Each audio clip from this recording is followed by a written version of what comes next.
Callie is in Richmond, Virginia. Hi, Callie. How are you? Good, Dave. How are you? Better than I deserve. What's up? I read your book, The Total Money Makeover, back in January, and I loved it. I was set. I was ready to go. But my husband has been an entirely different story.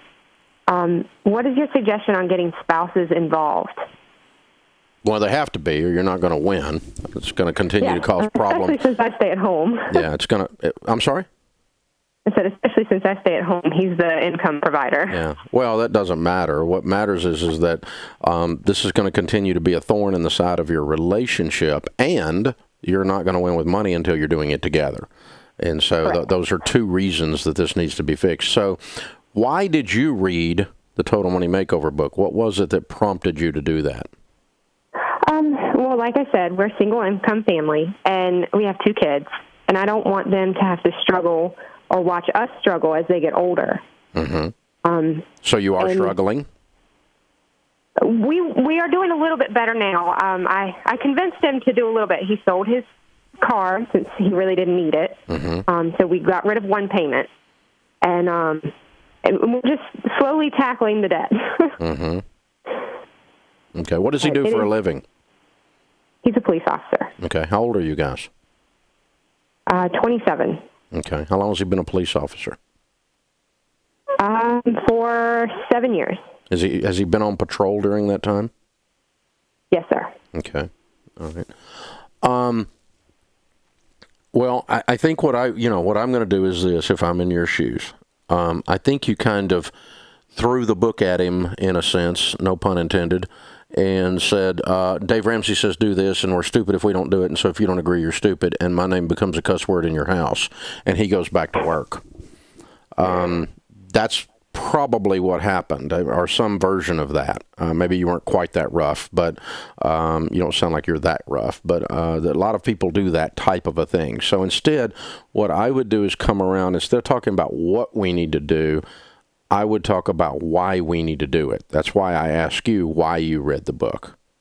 And you said, because I don't want to struggle with 2 kids. I don't want them to see us struggle. I want to change our family tree. I want us to get in control. Okay? So what if the conversation sounded like this?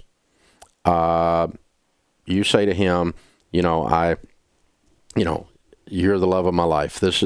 Our marriage is everything to me. I'm so proud of you being a police officer, and the information in this book meant a lot to me, not because of Dave Ramsey, not because of the book, but it meant a lot to me, honey, because I don't want our kids to see us struggle, and that's why I read the book.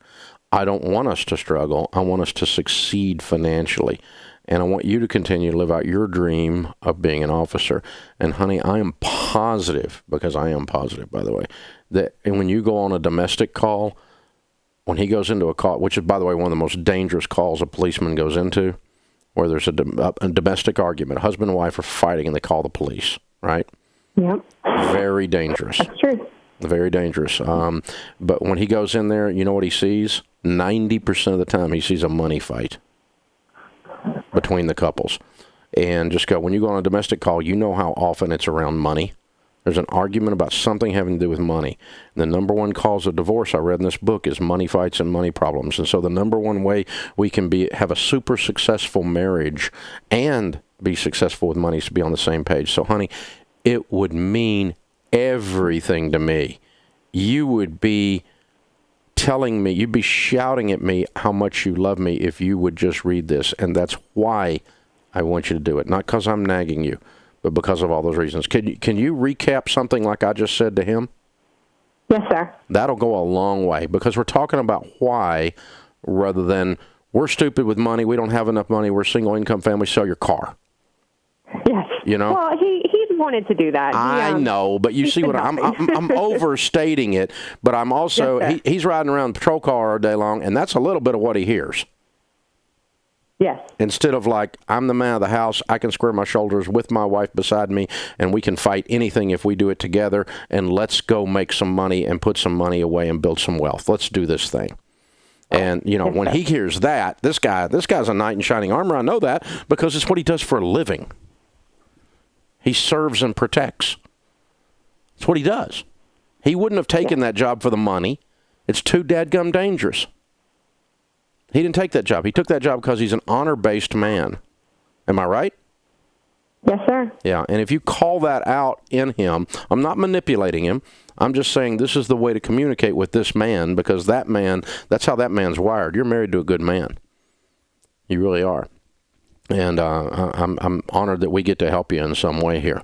So, yeah, do that. And then I want you guys, as my gift, to say thank you to him for serving the way he is in the community. I want the two of you to go through Financial Peace University as my gift. It is a 1-year membership online, and you go to the local group and take the class. With the local group, you go through 9 lessons, and you get every dollar plus for 1 year as well. So this is like $300 worth of stuff in this membership. And we only charge $129 for it, and you are paying nothing for it. It's my gift to you to say thank you to him for serving his community. And if you get him to the class, I'll give this to you for free. So hold on, I'll have Kelly pick up.